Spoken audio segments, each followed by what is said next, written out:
Chapter 10. Anne's Apology. Marilla said nothing to Matthew about the affair that evening. But when Anne proved still refractory the next morning, an explanation had to be made to account for her absence from the breakfast table. Marilla told Matthew the whole story, taking pains to impress him with a due sense of the enormity of Anne's behavior. "It's a good thing Rachel Lynde got a calling down. She's a meddlesome old gossip," was Matthew's consolatory rejoinder. "Matthew Cuthbert, I'm astonished at you. You know that Anne's behavior was dreadful, and yet you take her part. I suppose you'll be saying next that she oughtn't to be punished at all." "Well, now, no, not exactly," said Matthew uneasily. "I reckon she ought to be punished a little, but don't be too hard on her, Marilla. Recollect, she hasn't ever had anyone to teach her right.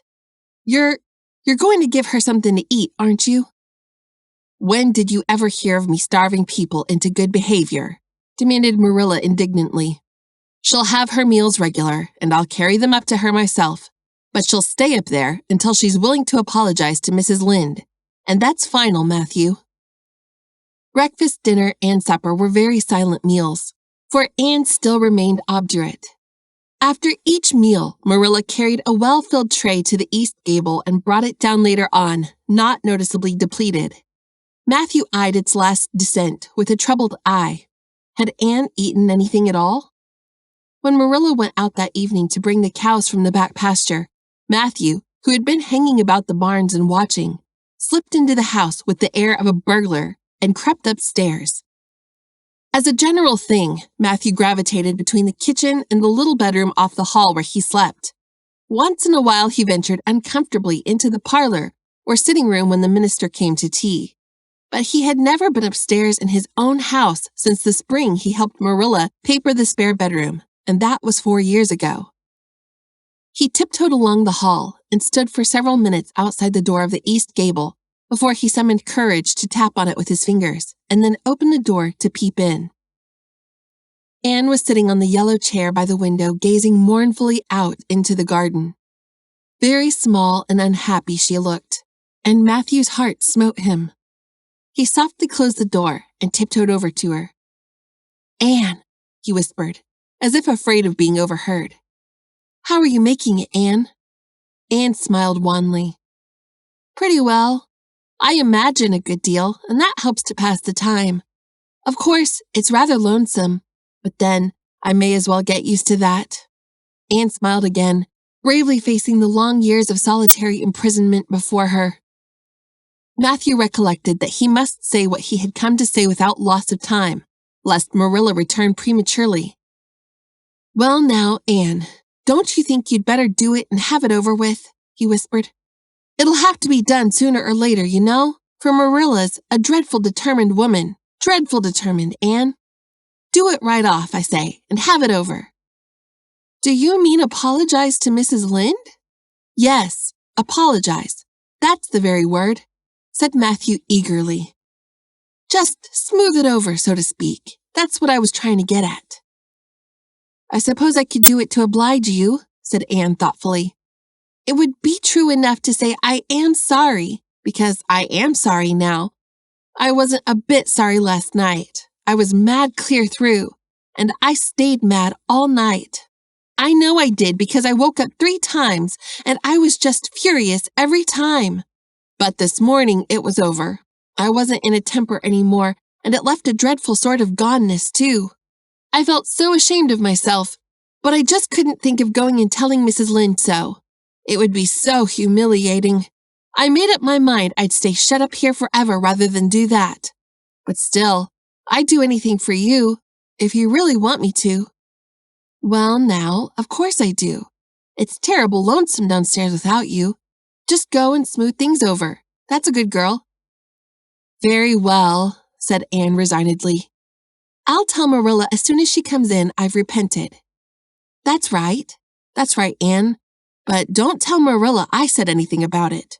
She might think I was putting my oar in, and I promised not to do that." "Wild horses won't drag the secret from me," promised Anne solemnly. "How would wild horses drag a secret from a person anyhow?" But Matthew was gone, scared at his own success. He fled hastily to the remotest corner of the horse pasture, lest Marilla should suspect what he had been up to. Marilla herself, upon her return to the house, was agreeably surprised to hear a plaintive voice calling, "Marilla!" over the banisters. "Well," she said, going into the hall. "I'm sorry I lost my temper and said rude things. I'm willing to go and tell Mrs. Lynde so." "Very well." Marilla's crispness gave no sign of her relief.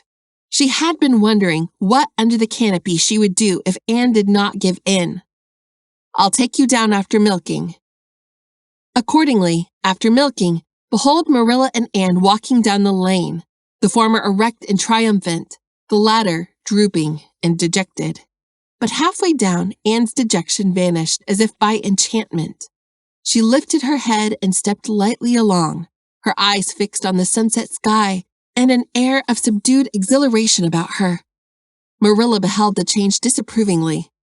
This was no meek penitent, such as it behooved her to take into the presence of the offended Mrs. Lynde. "What are you thinking of, Anne?" she asked sharply. "I'm imagining out what I must say to Mrs. Lynde," answered Anne dreamily. This was satisfactory, or should have been so, but Marilla could not rid herself of the notion that something in her scheme of punishment was going askew. Anne had no business to look so rapt and radiant. Rapt and radiant Anne continued until they were in the very presence of Mrs. Lynde, who was sitting knitting by her kitchen window. Then the radiance vanished. Mournful penitence appeared on every feature. Before a word was spoken, Anne suddenly went down on her knees before the astonished Mrs. Rachel and held out her hands beseechingly. "Oh, Mrs. Lynde, I am so extremely sorry," she said with a quiver in her voice. "I could never express all my sorrow. No, not if I used up a whole dictionary. You must just imagine it. I behaved terribly to you, and I've disgraced the dear friends, Matthew and Marilla, who have let me stay at Green Gables, although I'm not a boy. I'm a dreadfully wicked and ungrateful girl, and I deserve to be punished and cast out by respectable people forever. It was very wicked of me to fly into a temper because you told me the truth. It was the truth. Every word you said was true. My hair is red, and I'm freckled and skinny and ugly. What I said to you is true too, but I shouldn't have said it. Oh, Mrs. Lynde, please, please forgive me. If you refuse, it will be a lifelong sorrow on a poor little orphan girl. Would you, even if she had a dreadful temper? Oh, I'm sure you wouldn't. Please say you forgive me, Mrs. Lynde." Anne clasped her hands together, bowed her head, and waited for the word of judgment. There was no mistaking her sincerity. It breathed in every tone of her voice. Both Marilla and Mrs. Lynde recognized its unmistakable ring. But the former understood in dismay that Anne was actually enjoying her valley of humiliation, was reveling in the thoroughness of her abasement. Where was the wholesome punishment upon which she, Marilla, had plumed herself? Anne had turned it into a species of positive pleasure. Good Mrs. Lynde, not being overburdened with perception, did not see this. She only perceived that Anne had made a very thorough apology, and all resentment vanished from her kindly, if somewhat officious heart. There, get up, child," she said heartily. "Of course I forgive you. I guess I was a little too hard on you anyway. But I'm such an outspoken person. You just mustn't mind me, that's what. It can't be denied your hair is terrible red, but I knew a girl once, went to school with her in fact, whose hair was every mite as red as yours when she was young, but when she grew up it darkened to a real handsome auburn. I wouldn't be a mite surprised if yours did too, not a mite." "Oh, Mrs. Lynde!" Anne drew a long breath as she rose to her feet. "You have given me a hope. I shall always feel that you are a benefactor. Oh, I could endure anything if I only thought my hair would be a handsome auburn when I grew up. It would be so much easier to be good if one's hair was a handsome auburn, don't you think? And now, may I go out into your garden and sit on that bench under the apple trees while you and Marilla are talking? There is so much more scope for imagination out there." "Laws, yes, run along, child, and you can pick a bouquet of them white June lilies over there in the corner if you like."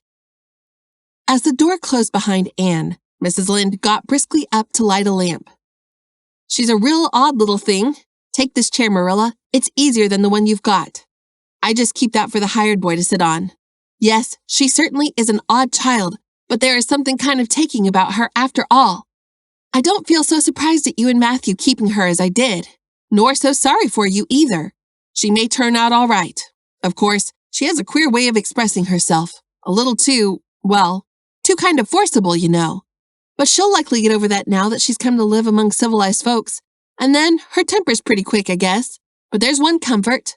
A child that has a quick temper, just blaze up and cool down, ain't never likely to be sly or deceitful. Preserve me from a sly child, that's what. On the whole, Marilla, I kind of like her."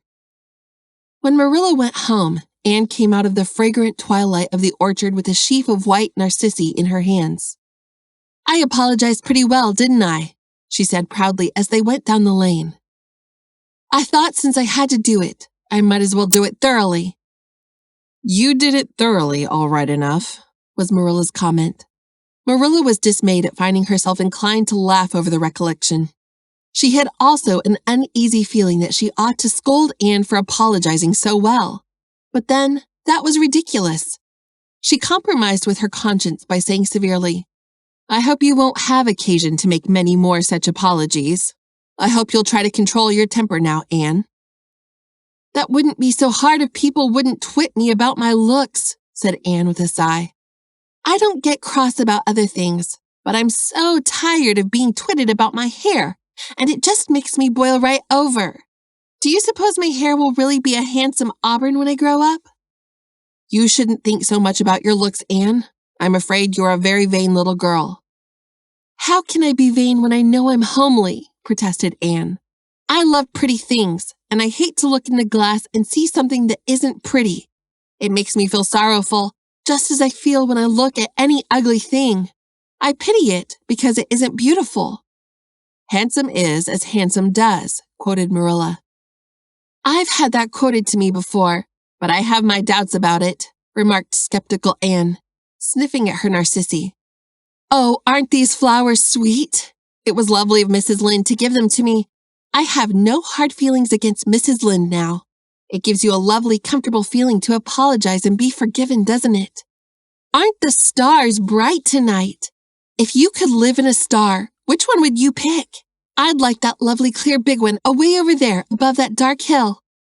"Anne, do hold your tongue," said Marilla, thoroughly worn out trying to follow the gyrations of Anne's thoughts. Anne said no more until they turned into their own lane.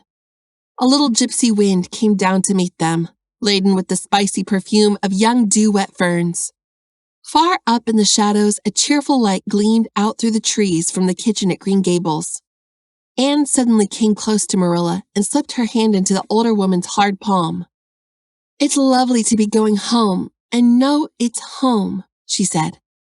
"I love Green Gables already, and I never loved any place before. No place ever seemed like home. Oh, Marilla, I'm so happy. I could pray right now and not find it a bit hard." Something warm and pleasant welled up in Marilla's heart at the touch of that thin little hand in her own. A throb of the maternity she had missed, perhaps. Its very unaccustomedness and sweetness disturbed her. She hastened to restore her sensations to their normal calm by inculcating a moral. "If you'll be a good girl, you'll always be happy, Anne, and you should never find it hard to say your prayers." "Saying one's prayers isn't exactly the same thing as praying," said Anne meditatively. "But I'm going to imagine that I'm the wind that is blowing up there in those treetops.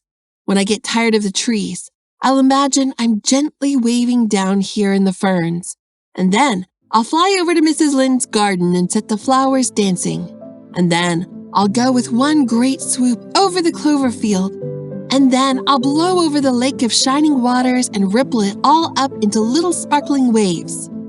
Oh, there's so much scope for the imagination in a wind. So I'll not talk any more just now, Marilla." "Thanks be to goodness for that," breathed Marilla in devout relief.